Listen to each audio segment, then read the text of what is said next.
আজকের এই দিন আমরা বিশ্বজগতে অত্যন্ত শ্রদ্ধার সহিত পরিপালন করছি মায়ের আজকে আবির্ভাব দিবস।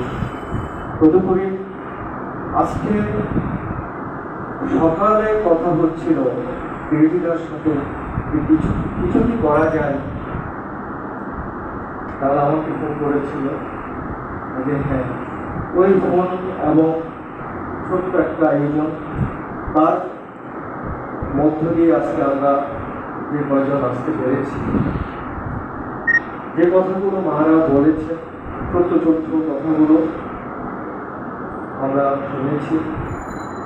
মাকে জানতে হলে তার বিভিন্ন গ্রন্থাদি আছে, তার জীবন, তার জীবন, তার জন্ম থেকে তার প্রয়াণ, এই সময়টি পুরোটা যদি আমরা আমার কাছে একটা বই আছে মোহাম্মদ দেবের তার জীবন বৃত্তান্ত, কেমন ছিল আর কেমন মা ছিল, জীবনটা কেমন ছিল, এই এক অসাধারণ জীবন কাহিনী মায়ের।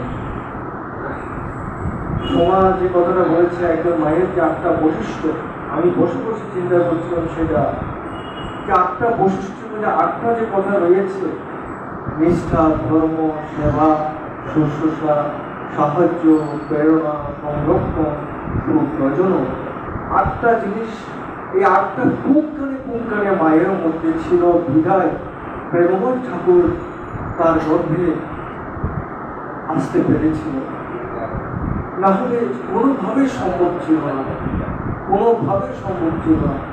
আজকে সেটা অনুভব করার বিষয় যে মা শিখিয়ে দিয়েছেন আমাদেরকে কেমনভাবে চলতে হয়।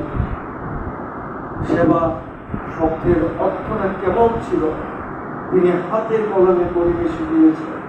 নিষ্ঠা কেমন ছিল সেটা শিখিয়েছে, ধর্ম কি জিনিস শিখিয়েছে। তার কথাগুলোর মধ্যে আমি যেটা সবসময় অনুভব করি সেটা হচ্ছে তার প্রথমটা ছিল সেবা পরায়ণ, মানুষের প্রতি ভালোবাসা, মানুষকে যে স্নেহ মমতা দিয়ে যে আগলে ধরা, যে মায়ের যে আচরণ, যে কত শক্তি রয়েছে সেটা ওই মা দিয়েছে। আমরা যে সন্তান যে আচরণের নিচে যে লুকিয়ে থাকে বা আচরণটাকে আচরণ দিয়ে যে সন্তানের দুঃখ কষ্ট যদি মুছিয়ে দেয় মা, সেটা মা দেখিয়েছে। আর তার সেই সময়টাতে দেখিয়েছে তার চলন, তার পোশাক, যেন একটা শাড়ি, তার একটা শাড়ি ব্যবহারের মধ্যে তার অনেক কিছু সময় কাটিয়ে গিয়েছে। একটা শাড়ি অর্থাৎ এমন একটা জীবন ছিল যে অল্প রান্না করে বেশ কয়েকজনকে খাইয়ে দিয়ে কত আনন্দময় পরিবেশ তিনি সে সময় করেছেন। মানুষের সুখ দুঃখকে তিনি এত বেশি প্রাধান্য দিত, মানুষের কষ্ট দুঃখগুলোকে তিনি নিমিষে সমাধানের চেষ্টা করতেন। মায়ের যে প্রকৃত রূপ, যেটা আমরা যে বলি দশপ্রহরণী মা, দশভূষা মা বা আদ্যা শক্তি মা, ও মায়ের প্রকৃত রূপ মাতা মনমোহিনী দেবী, জীবন্ত রূপ, যিনি আমাদেরকে তার চরিত্র দিয়ে শিক্ষা দিয়েছেন। যেটা ভারতের যে মহাত্মা গান্ধীজি যে মায়ের সান্নিধ্যে যখন আসছিল, প্রেমময় ঠাকুর সাথে কথা হয়েছে, আর বারবার তার ইচ্ছে ছিল মাকে দেখার। আর যখন মায়ের সান্নিধ্যে গেল, মাকে দেখলো, মায়ের স্নেহ বাৎসল্য, সে কথা ভালোবাসাময় তার আধুনিক কথাগুলো এমনই ছিল যে মহাত্মা গান্ধীজি যেন তার অনুভূতির মধ্যে আসছে মায়ের সাথে যেন আমার অনেক অনেক দিন আগে পরিচয়, মানে কেমন সে মায়ের কথা, কেমন ভালোবাসা মুগ্ধ হয়েছিল। মহাত্মা গান্ধীজি বলেছিল, এই ভারতবর্ষে আমি তোমার মতো মা আর দেখিনি, আমি যেখানেই যাব আমি তোমার কথা বলবো। এই মায়ের কথা এবং মায়ের যে ভালোবাসা, যে সন্তান তার কষ্ট দুঃখ যে সব কিছুকে ভুলে যায়, তার দৃষ্টান্ত হচ্ছে মা। তাই আজকে কথা তো বলে শেষ করা যায় না, কয়েকটা কথার মধ্যে দিয়ে শেষ করছে। বরাবরই ঠাকুরকে পুরুষোত্তম ভগবান বা অবতার মা কোনোদিন মনে করতেন না। যখন কিশোরী মোহন, অনন্ত মহারাজ, সতীশ গোস্বামী ওরা যখন ঠাকুরকে ভগবান বলতো বা অবতার বলতো, মাকে বলতো মা, সে কথা কোনো বর্ণপাত করতো না। একদিন কিশোরী মোহন এবং সতীশ গোস্বামী ঠাকুরকে নিয়ে খেতে বসলো। সেই সময় যেদিন মা স্বীকার করছে ঠাকুর পুরুষোত্তম, সেদিনের কথাটা বলছি। যখন মা ছিল, ঠাকুর ছিল, কিশোরী মোহন ছিল, সতীশ গোস্বামী ছিল, প্রসাদ খাওয়ার আয়োজন করেছে, ঠাকুরের জন্য আয়োজন করেছে, অন্যটা সবার জন্য আয়োজন করেছে। মাতা মনমোহিনী দেবী প্রসাদ গ্রহণ করার আগে তিনি তার গুরুর উদ্দেশ্যে সে প্রসাদ নিবেদন করত, তারপর খেতে বসত। সেদিন হয়েছে যে তিনি যখনই প্রসাদ নিবেদন করছে, তখনই তার দৃষ্টিতে, তার অন্তর্দৃষ্টিতে শ্রী ঠাকুরের বিগ্রহ চলে আসছে। যতবার তিনি চেষ্টা করছে সেটি সরিয়ে দেওয়ার জন্য, তত বারবার ঠাকুরের বিগ্রহটা তার অন্তর্দৃষ্টিতে চলে আসছে। শ্রী ঠাকুর সেদিন মাতা মনমোহিনী দেবী সেদিন একটা কথা বলেছিল যে আজকে তুই আমাকে এঠো খাওয়ালি।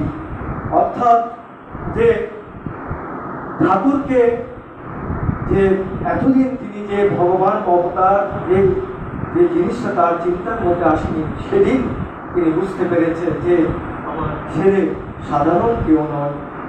অর্থাৎ এঠো খাওয়ালে মানে অর্থাৎ তাকে নিবেদন করার পরে মাতা মনমোহিনী দেবী সেই প্রসাদ গ্রহণ করেছে। সেই দিনটা ছিল অত্যন্ত স্মরণীয় একটা দিন। তাই শুধু উপস্থিতি পরবর্তী সময়ে দেখা গিয়েছে প্রেমময় ঠাকুর দেওঘর থেকে যখন বিভিন্ন জায়গায় যাজন কাজে যখন যেত, তখন সর্বোচ্চ 3টা দিন ঠাকুরকে যারা মা থেকেছিল, 3 দিন অতিক্রম করেছে, মা চলে গিয়েছে, তার খোঁজে গিয়েছে বা তার তিনি যেখানে যেতে সেখানে চলে গিয়েছে। এই সময় মায়ের প্রয়াণ যে সময় হয়েছে, অত্যন্ত সেই সময়টা খুব খারাপ একটা সময় ছিল। মা অসুস্থ ছিল। ঠাকুর তাকে যেতে হচ্ছে, সে ওদের জায়গাটা কলিকাতার একটা জায়গায় মনে হয়, সেখানে ঠাকুর যাবে।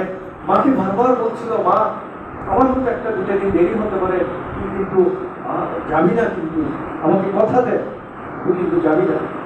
তো মা বাবা বলছে হ্যাঁ হ্যাঁ আমি যাবো না, যাবো। ঠাকুর তিনি জানেন মা যদি সেখানে যায়, মায়ের একটা বিপদ ঘটে যেতে পারে, তার শরীর এবং তার দেহের যে অবস্থা। কিন্তু কি হয়েছে পরবর্তীতে, 3 দিন পার হয়ে গিয়েছে, 4 দিন হয়ে গিয়েছে, মা রাত তার প্রাণটা ছটফট করছে ঠাকুরের কাছে যাওয়ার জন্য। আর ঠাকুরের কথা তিনি শুনেন, ওই ঠাকুরের কাছে মা চলে গিয়েছে। যাওয়ার পরে ঠাকুর যখন মাকে দেখেছে, তখন ঠাকুরের চেহারার মধ্যে একটা অন্ধকার চাপ চলে আসছে, যে আর মাকে আর রাখতে না। পরবর্তীতে মা অত্যন্ত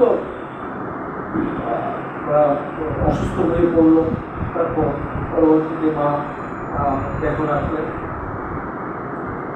শ্রী ঠাকুর তার মা যখন চলে গিয়েছে, তিনি একটা কথা বলেছিল যে আমার মা যেদিন চলে গিয়েছে, সেদিন মনে হয়েছে আমার পায়ের নিচ থেকে যেন মাটি সরে গিয়েছে। সেই কথার মধ্যে যেটা অনুভব করে যে মা যে কত শক্তি, মা যে সন্তানের জন্য কত শক্তিশালী একটা সম্পদ, মা ছাড়া ঠাকুর বুঝতেন না। তাই হিমিকপুর গেলে একটা আমাদের এর মধ্যে আছে, মাকে নিয়ে ঠাকুর একটা লিখেছিল পুরোপুরি মনে আসছে।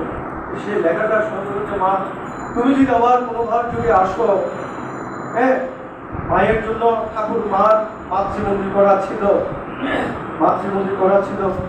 হ্যাঁ, আবার যদি আসো সেখানে আমি তোমাকে ঠাকুর মাকে সেখানে রাখবে, সেভাবে কিছু কথা বলেছে। এইভাবে শ্রী ঠাকুর এজন্য এই যে আজকে মাতৃসম্মেলন, এই মাতৃসম্মেলন প্রতিষ্ঠাতা হচ্ছে জগৎজননী মাতা মনমোহিনী দেবী। এই সৎসঙ্গের প্রতিষ্ঠা লগ্নে মাতা মনমোহিনী দেবী ছিলেন, সৎসঙ্গের সভাপতি ছিল, প্রতিষ্ঠাতা সভাপতি মাতা মনমোহিনী দেবী।